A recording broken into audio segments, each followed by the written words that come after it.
What is going on, everyone? Griffin here, coming at you with some Anvil gameplay, and today we're going to be talking about the mall. How does the mall feel after the last update that did change the mall? It's been a little bit of time, there's been some space between us, so let's head over and let's talk about it.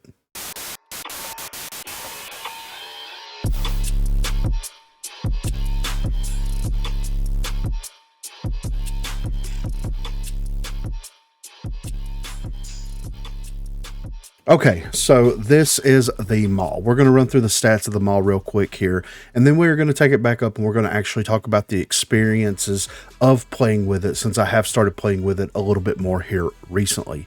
So at the uncommon base level, the body damage is going to do 16, range is 18, the mag size is 60, the fire rate is 11, the handling is 26, and the reload time is 4. Once you upgrade it to that rare, it is going to increase the magazine size from 60 up to 90. Whenever you upgrade it to epic, it is going to increase the damage range. So the range is going to go from 18 up to 21. And the bullets are going to have a piercing effect that are going to go through enemies and be able to hit anybody that is currently in a line. Last up is legendary. It will reduce the recoil and the reticle bloom of the weapon. So as you can see here, the handling goes from 26 up to 34. Now, if we compare this to its counterpart, the conviction, whenever you start upgrading the conviction, you have the increases the rate you gain accuracy while firing bullets, and bullets now pierce through enemies. That is the epic upgrade for the conviction itself. They have the same property on the mall, but they don't put this in the upgrade path. Like, where does this fall in the upgrade path, right? It does happen. You do, upgrade the weapon, and it does make it more accurate the longer that you fire it. But where is this in the upgrade schematics here? I'm going to have to do some testing to figure that out, and we'll just kind of go from there with it. So we're in the shooting range here, and as you can see, I've got the base mall. And if we go over here and we shoot this at the wall, you can see that over time, it becomes more and more accurate, right? That crosshair starts to move in more and more and more. The same thing happens when you ADS, of course, and it takes a little bit less time to become more accurate. So I would say that by the time that you shoot, out of the 60 bullets that you have, I'd say it's probably 20, maybe 10 whenever it gets to that base accuracy. Now, if we upgrade this to the epic level, is it going to take more bullets? Nope, it's going at the same rate. If we upgrade it to the epic level here, takes about the same rate, and the legendary level. So it looks like legendary is the only upgrade that actually gets it to that pinpoint accurate just a little bit faster. And it's not much faster, it's just a little bit faster. So when they decided to make these changes to the mall, this was something that I was absolutely 100% for, because the mall was just absolutely destroying people, because people were being able to run it as a submachine gun. They were able to be pinpoint accurate with it. It didn't really have a range problem whatsoever. There was no restrictions to using them all. That, coupled with like Anvil and Max base kits and the things that they have access to, just made it an absolute nightmare to play around. It was basically take the D40 at its prime, give it 90 bullets, and make it even more accurate, extend the range on it out just a little bit. Like, that's what the light machine gun does, right? That's what the mall did before.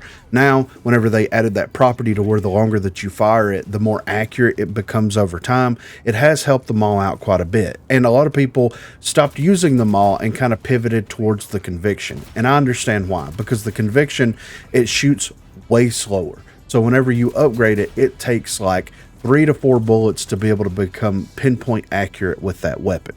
Whereas the mall, you're going to have to shoot quite a bit, right? You're going to have to hold that trigger down to be able to get those shots. So you're going to miss a couple to begin with, but you're going to become more accurate over time, which will actually help you in the long run whenever you get the drop on like the entire enemy team, and you can just continue to fire and it's going to be pinpoint accurate. But whenever you're trying to take 1v1 engagements, you're kind of at a disadvantage. But with Anvil's armor, max armor, and other perks, it kind of offsets that issue, especially whenever you factor in their abilities and their passive abilities and things like that. I think that the mall is in a pretty decent spot right now. What I would like to see with the mall is for them to actually put that descriptor in the upgrade path that tells you that whenever you fire the weapon, it's going to take less bullets to become pinpoint accurate. What I think the light machine guns are missing, and the weapons across the board for Rogue Company is missing, is a dynamic weapon weight property, right? There's some weapons like the Hydra that actually reduces your movement speed whenever you're using it. And that follows through for everything. Your ADS speed, your normal walking speed. I don't think it affects your sprint speed, but it is your walking and your ADS speed. I think that they need to include these weapon properties that makes the weight of the weapons actually feel real. Therefore, it kind of offset things. So let's look at submachine guns for a second. If you have the Knight, let's say the Knight is considered a heavy submachine gun, right? It does a ton of damage. It shoots way slower. It is something that is devastating, absolutely. But you're not going to be able to maneuver around the map quite as quickly with that weapon as you would something compared to the Objection, right? The Objection is designed to get in very, very close and be able to burn someone down very, very quickly whenever you get the drop on them. It's not doing a lot at range. At least it wasn't before Jared buffed it for whatever reason that he decided to buff it. It's not designed for range. It's not designed for that type of play style. It's designed for closing gaps, getting in close, and being able to capitalize on what that range is capable of. If you're within 5 meters with the Objection, you can burn them down before they can even respond to you, right? And with that, it rolls into developing these interesting strategies whenever you're using these weapons. You're going to have the D40 as being like the base SMG, then you gain and you lose nothing with it. You know, it is what it is. That's the base. The SLC, maybe you get a little bit of movement speed. With the Ibex and the Knight, maybe you lose a little bit of movement speed, but maybe they hit harder and they do a little bit more damage. I think adding something like that into the game overall, even with the light machine guns and the sniper rifles, etc., would allow a more dynamic play style. It will also introduce variables that people will have to take into consideration, and picking specific rogues up that have perks like Evade, things like that, would make more sense, especially Evade and Stalker, whenever you start having to factor in the weight of these weapons. And to me, that's not bringing speed and toughness back. That's just adding a movement speed penalty or buff, really, to weapons themselves. So if you want to run something that is going to hit harder, that is more accurate, that is going to do more damage, you're going to be penalized for that. That would be a different knob for the developers to use to actually tune the game. You could have the HRM like it was before, where it was almost pinpoint accurate and it was burning people down.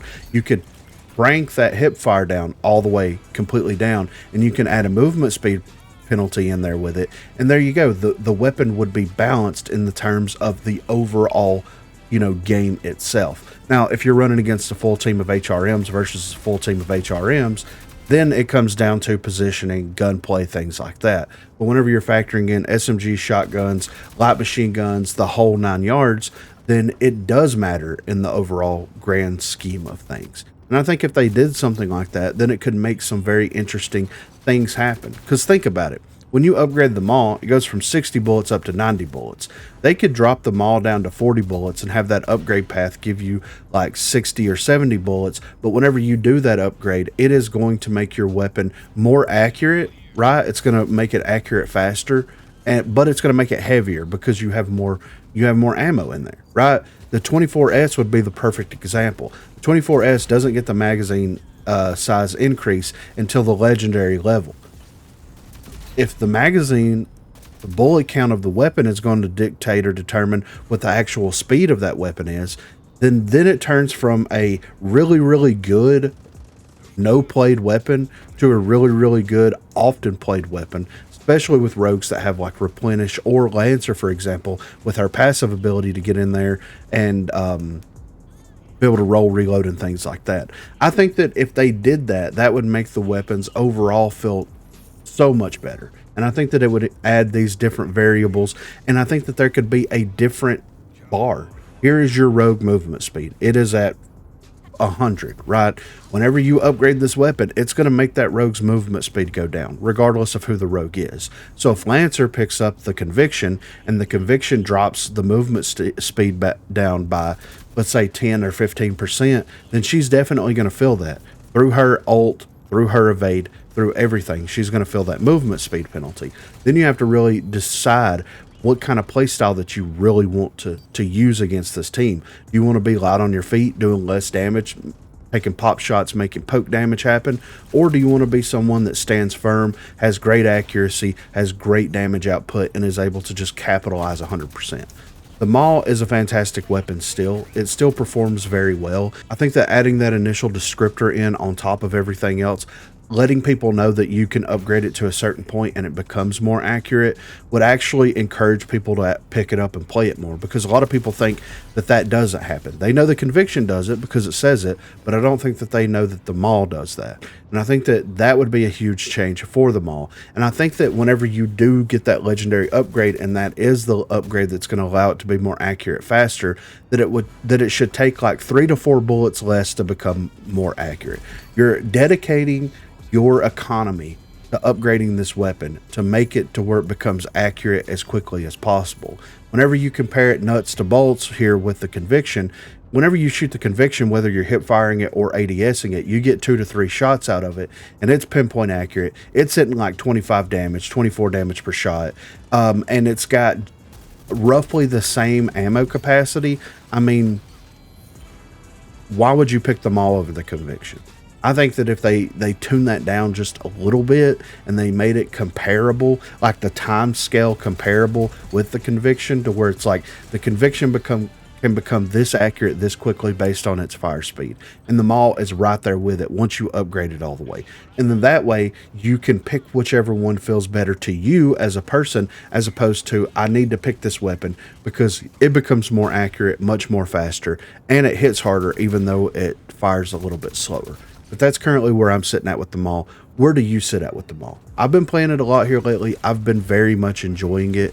And I do kind of miss the old school Maul running around, SMGing it up with the Maul. But I understand why that needed to change. And I'm glad that it did change in the overall scheme of the game.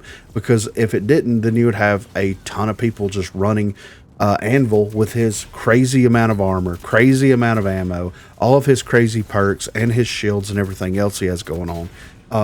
And I'm not saying Anvil's a bad character. Anvil's a great character. But whenever you're playing against someone that is just being able to maneuver around the map, basically like Lancer does, but with something that has 90 bullets in it, that is a problem. And I'm glad that they changed that.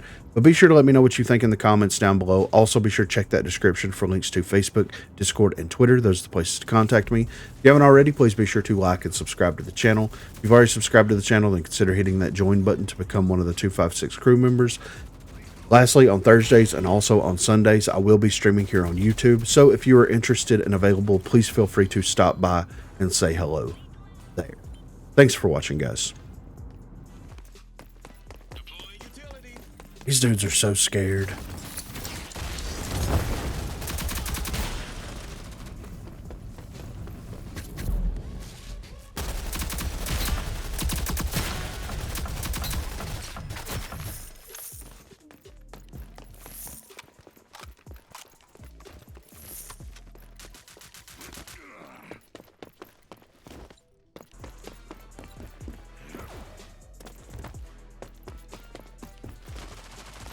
They're right here.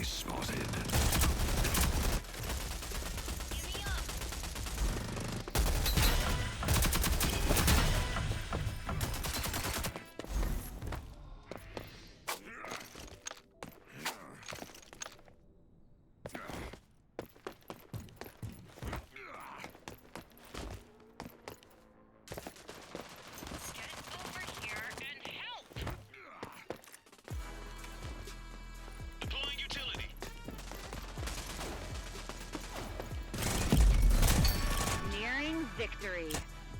Oh, sneezy, huh? This is what I do. 45 seconds remaining. Utility out. Help. You get what you paid for. This is what I do. 30 seconds remaining. Out. Man down. We're maxing it all. We're going all in.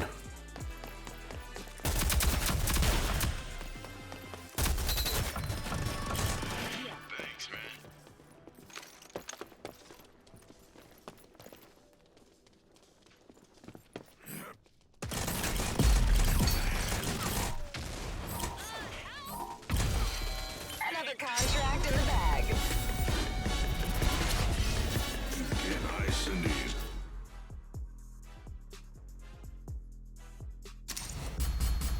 6,000 damage. Hmm? I said only 6,000 damage. I know. Come on. It was the anvil pick. That's what it was. Mhm. What did it?